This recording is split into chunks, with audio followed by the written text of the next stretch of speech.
এই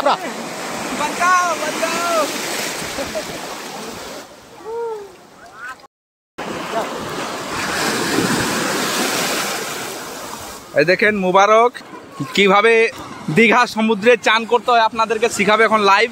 এই দেখুন কিভাবে হেলতে হয়। এই দেখেন হাবুডুবু খাচ্ছে।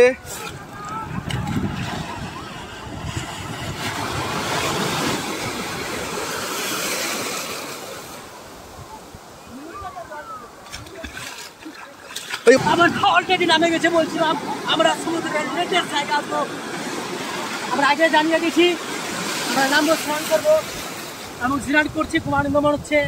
খালি জলটা খাওয়া না, মরে যাওয়া না হলে। খুব লবণ জল, কিন্তু এটাতে তরকারি রান্না হয় স্পেশাল, আমাদের চাইনিজ তরকারি হয় আসছে। বলবো দর্শক বিন্দুকে কিছু বলতে চাই। বলুন। আপনারা দীঘায় আসলে এই হোটেলটা নেবেন, লোকেশন আপনাদেরকে পাঠিয়ে দেবো। খুব কম বাজেটের মধ্যে এই হোটেলটা রয়েছে। সর্বপ্রথম আপনাকে দেখাবো, ক্যামেরাম্যানকে আপনি বাথরুম আগে দেখেন। আচ্ছা, বাথরুম এই যে দেখেন, ইংলিশ বাথরুম। আমি আপনাদেরকে পুঙ্খানুপুঙ্খানু দেখাতে চাই। এদিকে চলে আসেন ক্যামেরাম্যান। হ্যাঁ, আচ্ছা, তার সাথে এটা রয়েছে। হ্যাঁ, যেটা লেটেস্ট দেখাবো। না।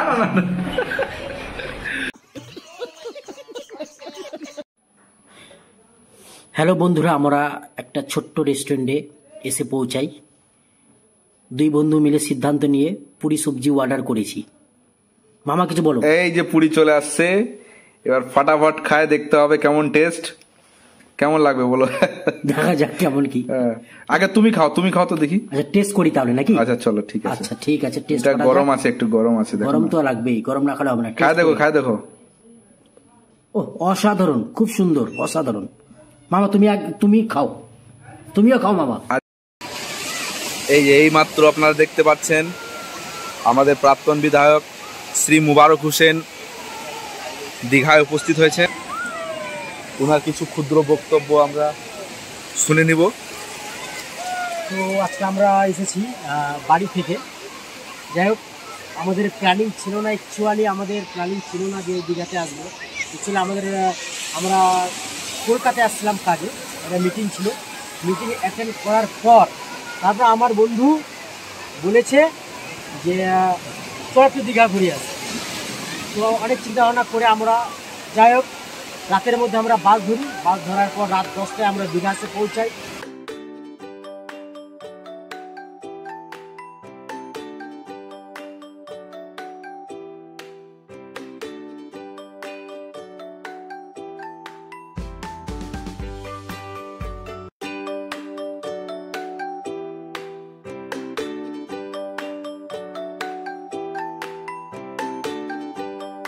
আজকে এই দীঘা সফরে আপনাকে ক্ষুদ্র বক্তব্য দিবেন, ক্ষুদ্র বক্তব্য।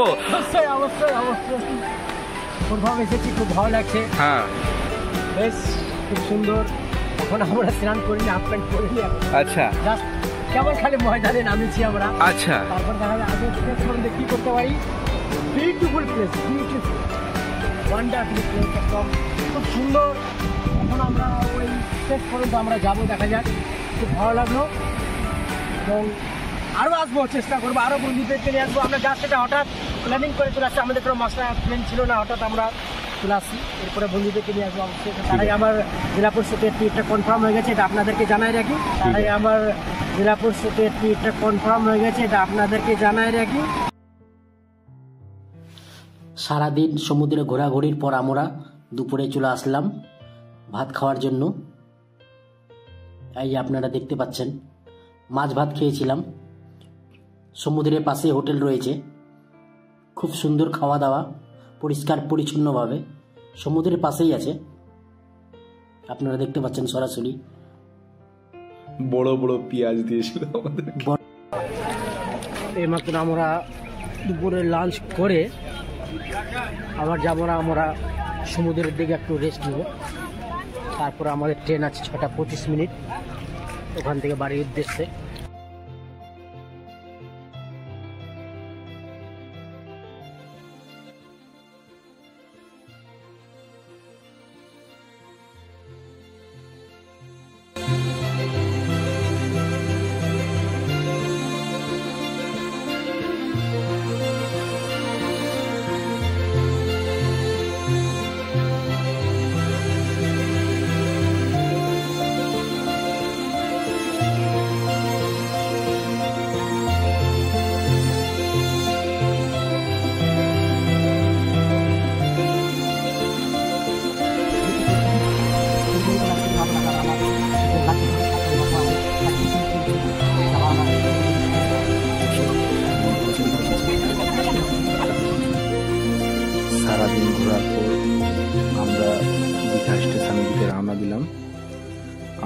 বন্ধু মোবারক এবং আমি দুজনেই আমরা স্টেশনের দিকে চলে গেলাম।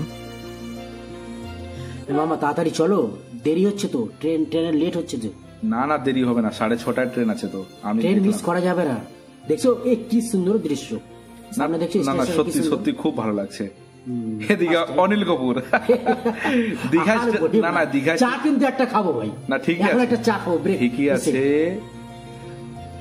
স্টেশনটা দেখো না কত সুন্দর বানাইছে। ঠিকই আছে, যদি ট্রেন লেট হয় তাহলে একটা চা খাই নেবো তার আগে। তো অলরেডি আমরা দীঘাকে এখন বিদায় জানানোর সময়, সমুদ্রকে অলরেডি বিদায় জানাই দিচ্ছি।